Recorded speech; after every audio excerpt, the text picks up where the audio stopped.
todos, que a paz de Jesus envolva a cada um de nós. Hoje nós vamos comentar, refletindo, o capítulo 22 do Evangelho segundo o Espiritismo. Não separar o que Deus juntou. Este é o título. Vamos tratar, então, da indissolubilidade do casamento. Vamos, então, iniciar com o trechinho que está no Evangelho. E chegaram-se a ele os fariseus, tentando-o e dizendo: é porventura lícito a um homem repudiar a sua mulher por qualquer causa? Ele, Jesus, respondendo-lhes disse: não tendes lido que quem criou o homem desde o princípio os fez macho e fêmea?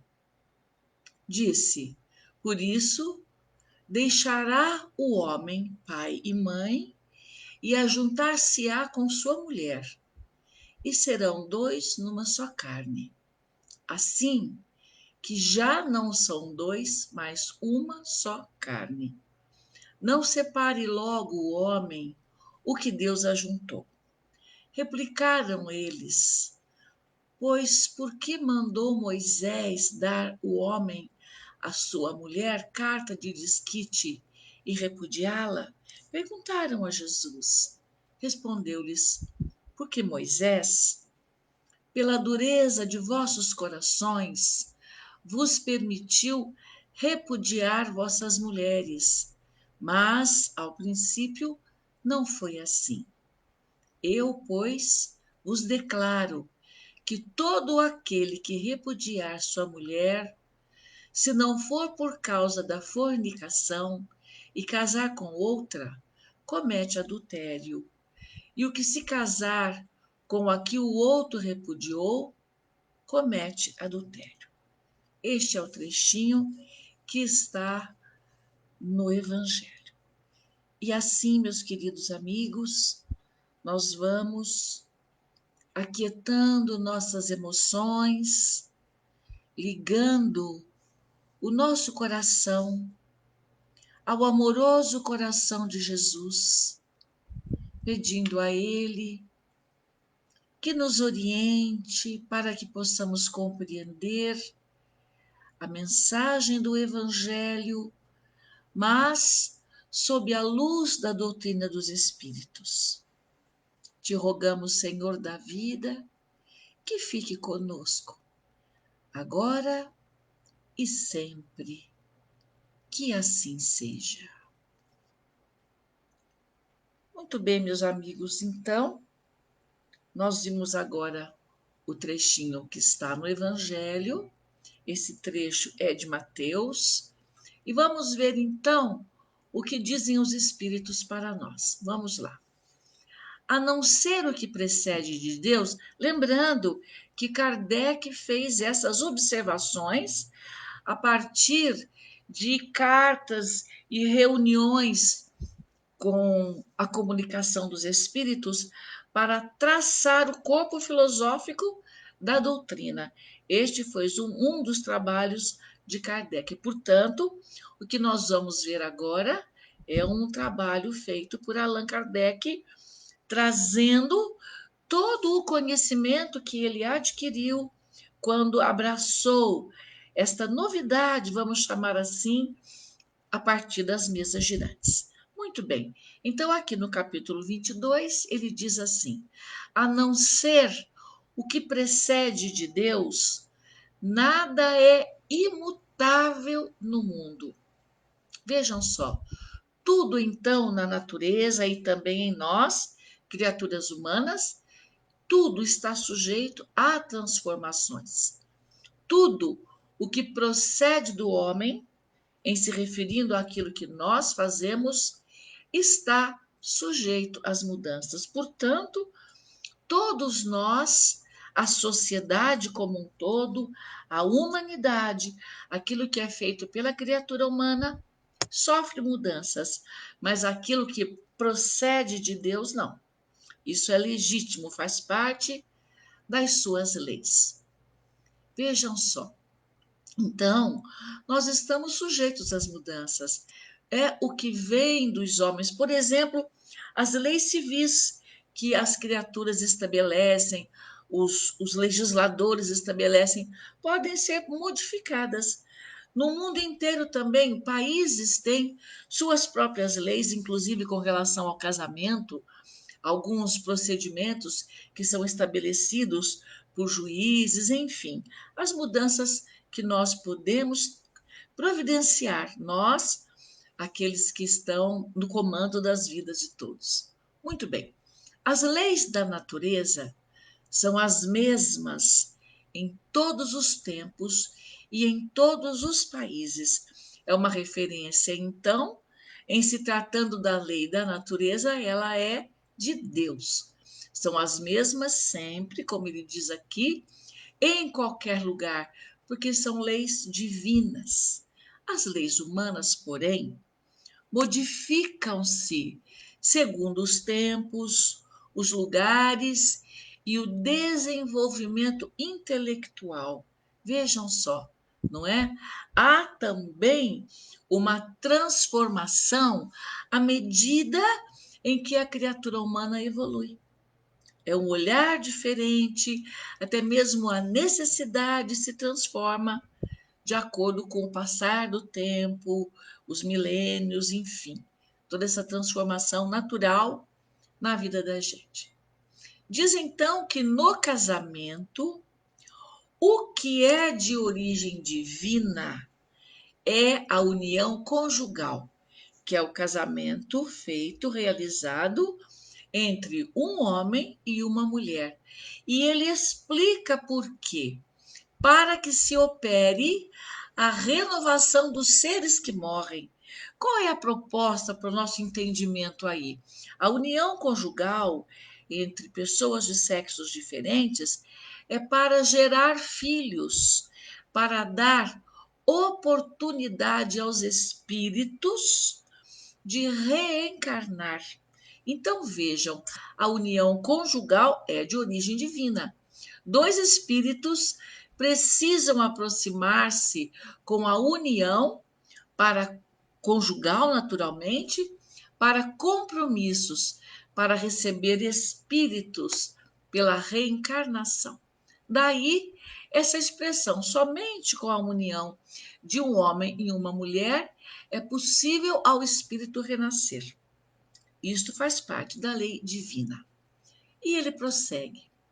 Mas as condições que regulam essa união são de uma maneira humanas, que não há como em todo o mundo, desculpe-me, e mesmo na cristandade, dois países em que elas, as leis, sejam absolutamente iguais.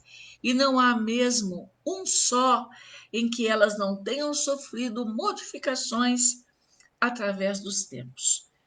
Um tempo houve aqui mesmo no Brasil que o casamento religioso tinha mais valor que o casamento civil. Com os séculos se passando, as necessidades das criaturas humanas, foi tudo se transformando. Hoje tem um valor legítimo, se quiserem, o casamento somente no civil. Antes não. Somente o casamento religioso era, sim, legítimo. Mas agora são novos tempos, são novas maneiras de pensar, novas providências mesmo que todos temos tomado. Muito bem. Então vamos lá. Os povos tratam do casamento de formas diferentes, de acordo com sua tradição, com seus costumes, e todas sofreram mudanças significativas ao longo dos séculos. Resulta desse fato que, perante a lei civil, ou é legítimo num país e em certa época, e pode tornar-se adultério noutro país e noutro tempo também. Então, tudo vai se transformando e se ajustando de acordo com a necessidade do momento, de acordo com aquilo que é importante a cada tempo. Então, há variações dos costumes e o que pode ser legítimo em um certo país, em um determinado tempo, pode se transformar, então, em outra época. Isto porque a lei civil tem por fim regular os interesses familiares. Vejam nós aqui no Brasil.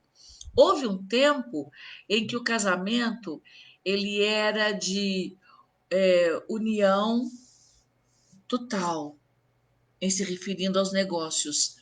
Depois que foi sancionado o divórcio, o nosso direito não é paz inteiro, vamos dizer assim, é parcial.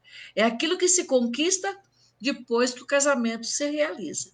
Então, são situações diferentes e que nós vamos aprendendo com o tempo. Muito bem, então o que ele diz aqui? Esses interesses variam segundo os costumes e as necessidades locais. E eu me lembro, quero contar para vocês, que lá na minha terra nós tínhamos famílias muito tradicionais, muito ricas, que vieram de outros países e que eles tinham o costume do casamento entre família, entre primos, para manter a fortuna em família.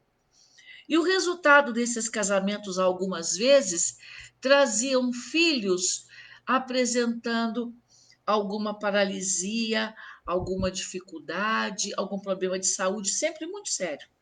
E era uma questão ali mesmo de manter, que era o foco principal, a fortuna em família. Eram costumes, sim, que eles traziam. É assim, por exemplo, que em certos países o casamento religioso é o único legítimo, enquanto em outros somente civil é suficiente, como nós temos agora aqui no Brasil. Agora não, já de muito tempo.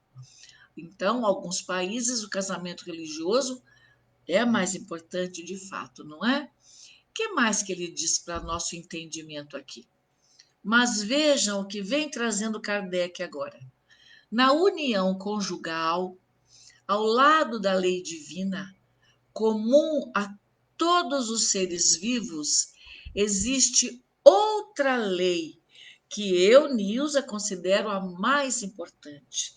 Imutável, porque vem de Deus, como todas as leis de Deus, e exclusivamente moral, que é a lei do amor.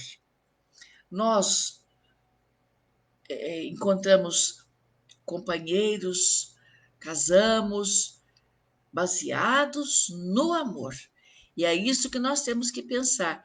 Continuo amando aquele companheiro com quem tracei planos e construímos uma vida? Estamos sustentando nosso relacionamento por esta lei do amor, que é a lei divina? É para a gente pensar. Eu já não tenho mais porque meu esposo já está no mundo espiritual, nos amamos muito e há de fato muita saudade em meu coração. Continuando aqui. Deus quis que os seres se unissem não somente pelos laços carnais, mas também pelos da alma. Isso tem uma relação muito estreita com a lei do amor, porque nós espíritos é que amamos, não é? E expressamos o nosso amor pelos nossos contatos, pelos nossos relacionamentos íntimos, expressando de fato aquele sentimento mais profundo, a troca de energia entre os casais sustenta-os profundamente quando a base é o amor. Muito bem. A fim de que a mútua afeição dos esposos se estenda aos filhos, vejam só, e para que sejam dois, o pai e a mãe, ao invés de um, como nós vimos anteriormente, para amar os filhos, para cuidar dos filhos, tratá-los e fazê-los progredir. Esta é a tarefa dos pais. acolher os espíritos no seu processo de reencarnação, amar profundamente os filhos, cuidar deles, aproximá-los de Deus, como nos diz Santo Agostinho, e fazer com que estes espíritos que o Pai Celestial confinou sob nossa guarda, que eles possam então progredir sobre todos os aspectos, mas especialmente do ponto de vista moral. Muito bem. Nas condições ordinárias do casamento, é levado em conta a lei do amor. O que Kardec levanta aqui é a questão assim: no dia a dia, nos relacionamentos, será que os casais de fato sustentam suas vidas pela lei do amor? E a resposta é absolutamente. Não se consulta o sentimento mútuo de dois seres que se unem reciprocamente, pois na maioria das vezes esse sentimento é rompido.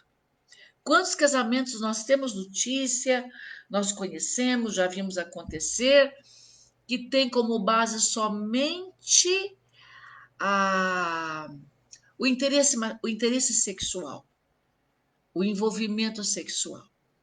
Aí casa, aí a vida começa a se apresentar em sua realidade. E quando assim acontece, eles vão descobrindo um ou outro o que trouxe como história, ou constrói uma vida de entendimento e de muito amor, amor que pode ser conquistado também, crescendo cada vez mais, ou então é rompido, infelizmente, não é? O que se procura, neste caso, não é a satisfação do coração. O que seria isso? É o prazer de ficar junto, é se organizar para ficar junto, é para trocar uma vivência sadia e gostosa, por que não? Não é? Tanto um quanto o outro pode ser muito participativo, auxiliando, amparando, levando alegria, trazendo confiança também. Tudo isso sustenta um casamento, porque está na lei do amor, que é divina. Mas ele vem dizer para nós que o que se procura não é a satisfação do coração, mas do orgulho, da vaidade, da cupidez, que é a ambição. Numa palavra, todos os interesses materiais. E eu me lembro de muitas vezes visitando um casal de amigos. Eles se amam, é verdade, mas tem uma dificuldade muito grande no entendimento, no relacionamento. Ele é muito exigente e ela, então, muitas vezes queixosa comigo, que ela gostaria de ser mais respeitada, que ela gostaria de ser mais valorizada do que ela é, porque ele só pensa nele. O que é que ele tem aí? Um egoísmo muito grande. E ela, uma compaixão enorme. Como ama muito aquele esposo, ela se dedica integralmente, mas ela não é feliz, não é? Bom seria que fosse, mas infelizmente não é. Então vejamos, Joana de Ângeles, olha que interessante. Ela tem um livro chamado Amor Imbatível Amor. E numa das páginas que ela escreve maravilhosamente bem, ela fala sobre casamento e companheirismo, que no outro dia vamos conversar sobre isso. Mas ela traz ali fatores que contribuem para o desconcerto conjugal da atualidade. Mas ela diz que no passado também era assim. Vejam só o que diz Joana de Ângeles. Primeiro, os de natureza íntima, do homem ou da mulher, insegurança, busca de realização pelo método da fuga. Então, nós lembramos do happy hour. Quantos ficam ainda um pouquinho no bar, entre amigos, conversando com outros porque não querem chegar em casa, porque a convivência não é feliz, é dolorosa. Então, há esta fuga. Insatisfação da criatura em relação a si mesmo, porque não consegue se entregar naqueles relacionamento, viver amorosamente com alguém. Transferência de objetivos. Quando casou, qual era o objetivo? Era ser feliz em linhas gerais, construir uma vida. Mas depois, os conflitos que são gerados ali por falta de busca de entendimento e perdão, que muitas vezes é necessário, eles passam a ter outros desejos no seu relacionamento. E aí o que acontece? Nunca se completarão em uma união que não foi amadurecida pelo amor real. Qual é a tendência de um relacionamento assim? É que ele vai minando, sabe, não desejam mais ficar por perto, não querem mais se encontrar. E eu me lembro quando eu morava em São Paulo, eu descia a ladeira Porto Geral, de vez em quando eu conto essa história. O senhor dizia para o seu amigo em voz alta: Eu não tenho estômago para voltar para casa. Aquilo me inquietou muito. E, naturalmente, eu perguntei para o meu marido naquela época: Você tem estômago para voltar para casa? E ele falou: Não, mulher, por que, que não? Sabe? Com muita naturalidade. Aí eu contei para ele a história. E ele dizia então que isso era comum, infelizmente. Muitos não desejavam voltar para casa, porque o ambiente familiar era muito difícil.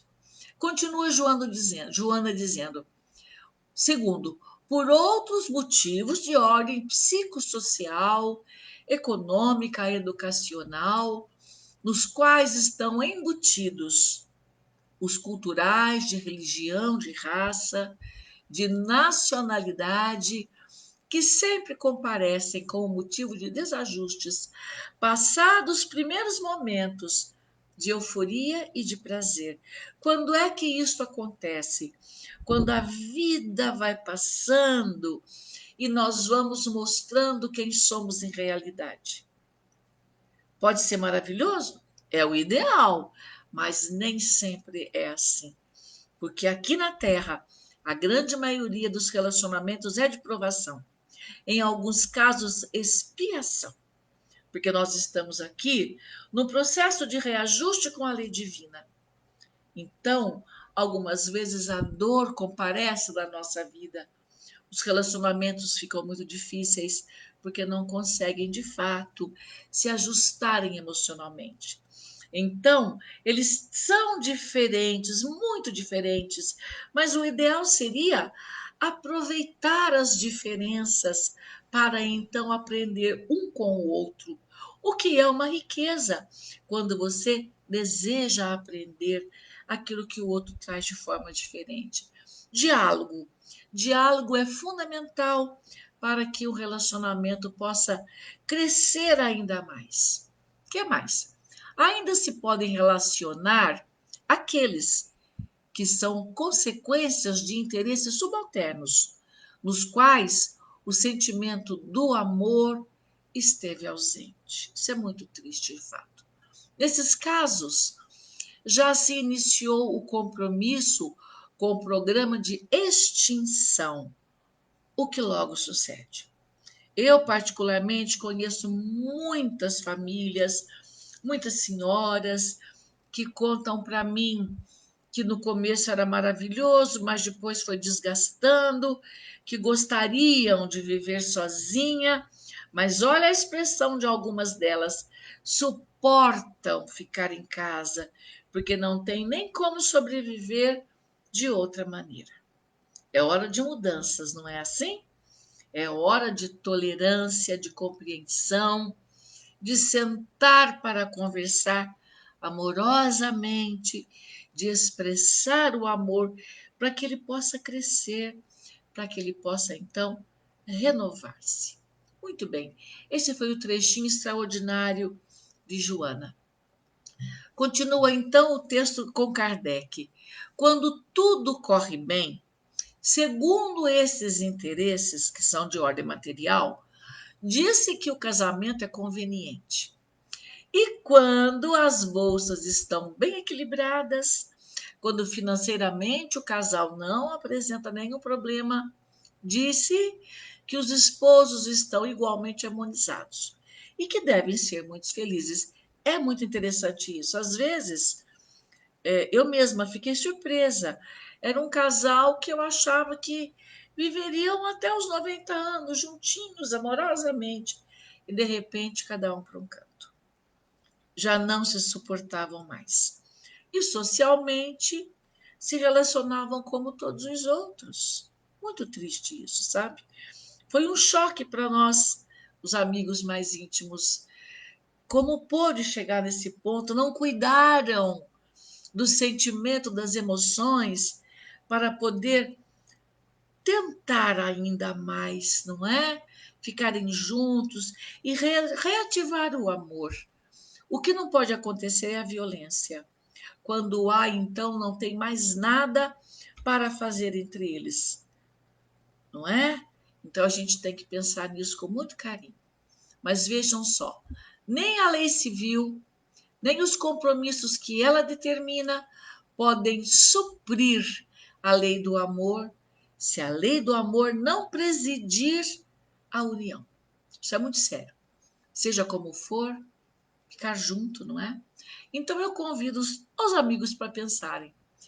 Eu disse para mim, preciso pensar como é meu sentimento em relação ao meu companheiro de vida. Como eu disse para vocês, já está no mundo espiritual.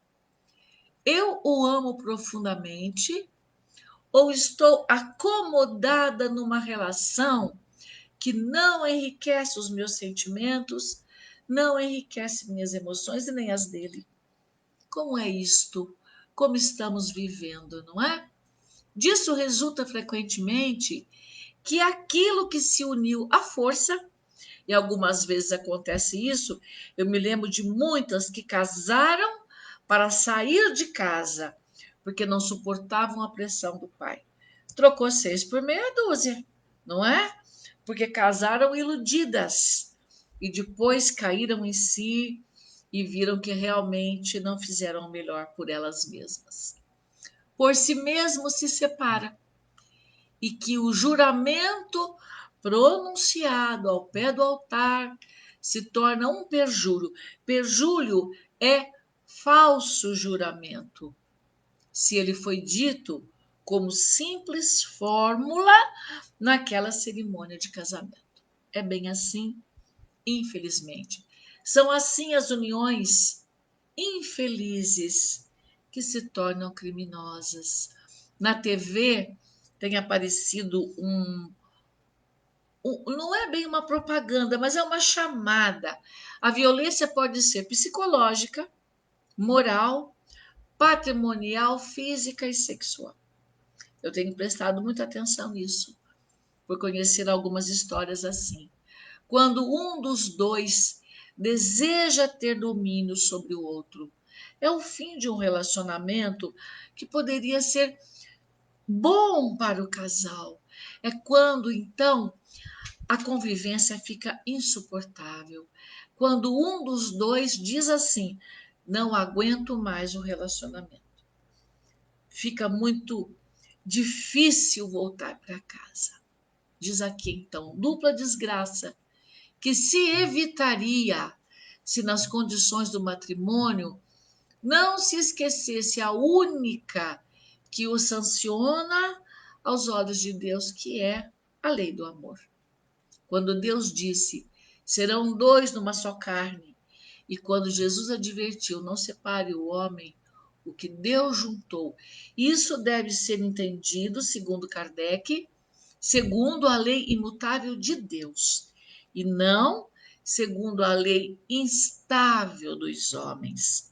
E ele vai continuando dizendo para nós que a lei civil seria então supérflua e deveríamos retornar ao casamento segundo a natureza? Responde ele: não, certamente, porque a lei civil tem por fim regular as relações sociais, organizando nossas vidas e os interesses familiares, segundo as exigências da civilização, não é? Como nós dissemos aqui, isso tem uma variante muito grande. E eis porque ela é útil, a lei civil, necessária, mas ela é variável de acordo com o tempo. Deve ser previdente, porque o homem civilizado não pode mais viver como um selvagem. Então, ele tem que ter, de fato, uma lei. Mas nada absolutamente impede que seja uma consequência da lei de Deus para cada um de nós, não é? Os obstáculos ao cumprimento da lei divina decorrem dos preconceitos sociais, mas não da lei civil. Vejamos então que eu trouxe aqui para refletirmos. Cada ser traz costumes, hábito, educação, de como foi criada pelos pais e na relação familiar vai demonstrando seu caráter e os seus preconceitos também. Durante a união, eu me perguntei, fui me ajustando, fazendo acertos no meu relacionamento conjugal? Eu preciso saber se eu fazia isso, não é? Havia entendimento, aceitação de um pelo outro, dos costumes que trouxe, dos hábitos que foram brotando enquanto convivência. Esses preconceitos, embora ainda vivazes, diz Kardec, já perderam o domínio sobre os povos esclarecidos e desaparecerão com o progresso moral, porque a partir do progresso moral, fortalecendo em nós, nós passamos a ter um olhar diferente sobre a vida e desejos mais nobres em casa, em família. Diz ali então que abrirá finalmente os olhos dos homens para os males incontáveis. Vamos prestar atenção. O que é que eu estou fazendo? Que faltas estou cometendo? E ele fala ainda, e até mesmo os crimes que resultam das uniões contraídas com vistas apenas aos interesses materiais. Completa ele essa nossa conversa. E um dia se perguntará se é mais humano, mais caridoso, mais moral ligar um ao outro dois seres que não vivem juntos ou restituir-lhes a liberdade. É uma questão importante. Se a perspectiva de uma cadeia indissolúvel não aumenta o número das uniões irregulares. Enquanto tudo isto, a infelicidade, a tristeza, a dor, a falta de liberdade, muitas vezes. Muito bem, meus amigos. Esse, então, é o trechinho que eu trouxe para conversarmos um pouquinho. E agora, nós vamos nos preparar emocionalmente para o passe. Então, eu convido a todos para, fechando nossos olhos,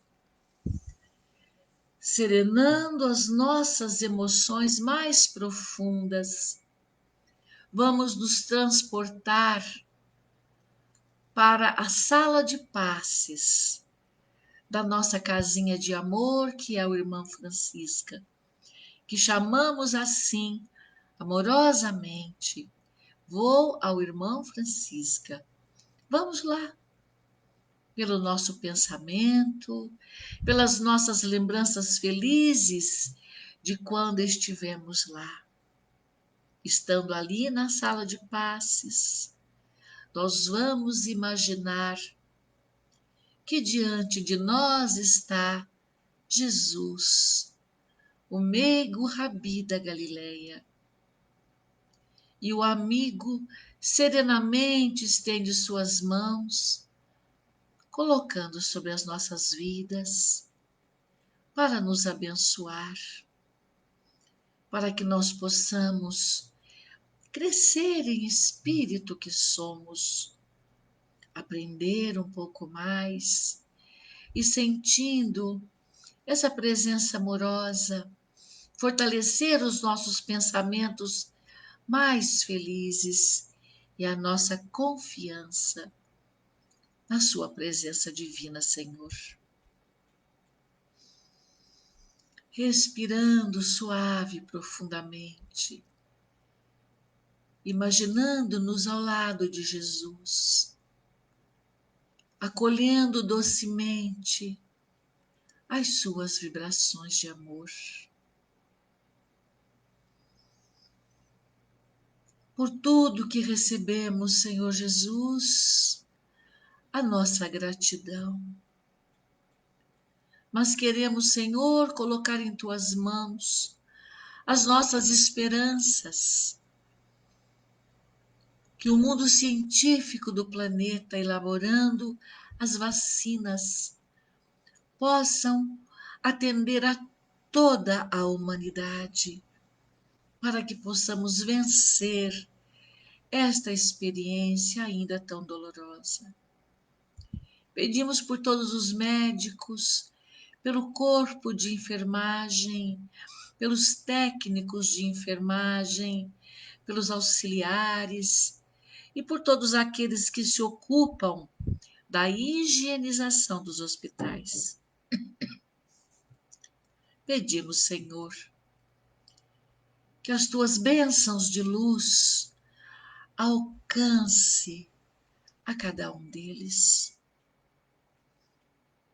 Pedimos ainda por todas as famílias, mas com muito carinho e muito respeito por aqueles que viram os seus voltarem para o mundo espiritual, que possam sentir, Senhor, o consolo e a certeza de um encontro no futuro. Por fim, Senhor, mais uma vez, Jesus, a nossa gratidão por tudo que o Senhor tem amorosamente concedido a cada um de nós. Que possamos ficar em paz, na tua paz, Jesus. Que assim seja, graças a Deus. Meus queridos amigos, querendo lembrar a todos que a nossa casinha de amor, o Irmã Francisca, continua amorosamente atendendo a 400 famílias aproximadamente, que atravessam dias difíceis. Eles têm auxiliado com a cesta básica. E para que isto se processe, temos uma equipe de trabalho, aqueles que não correm riscos, não é? Deste problema que estamos vivendo, mas precisamos da ajuda de todos, com a colaboração, para que possam comprar os alimentos e montar as cestas que têm socorrido tantas pessoas. Entrando no Facebook do Zefif, vocês encontrarão as informações necessárias, inclusive o Pix, que tem facilitado muito a contribuição, mesmo de um banco para o outro, já não pagamos mais aquelas taxas TED, graças a essa providência que agências bancárias providenciaram. Tem sido de fato muito útil para todos. Mas quero lembrar também das nossas reuniões do Evangelho. Elas acontecem terças, quartas, quintas e sábado, sempre às 19 horas.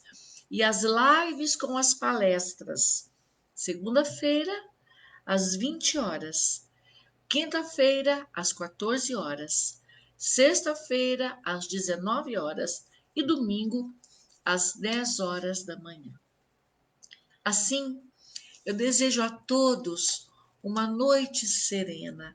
Ao dormir, vamos novamente elevar o nosso pensamento, buscando a presença amorosa de Jesus. A todos muita paz. Que Jesus nos abençoe, agora e sempre. Que assim seja.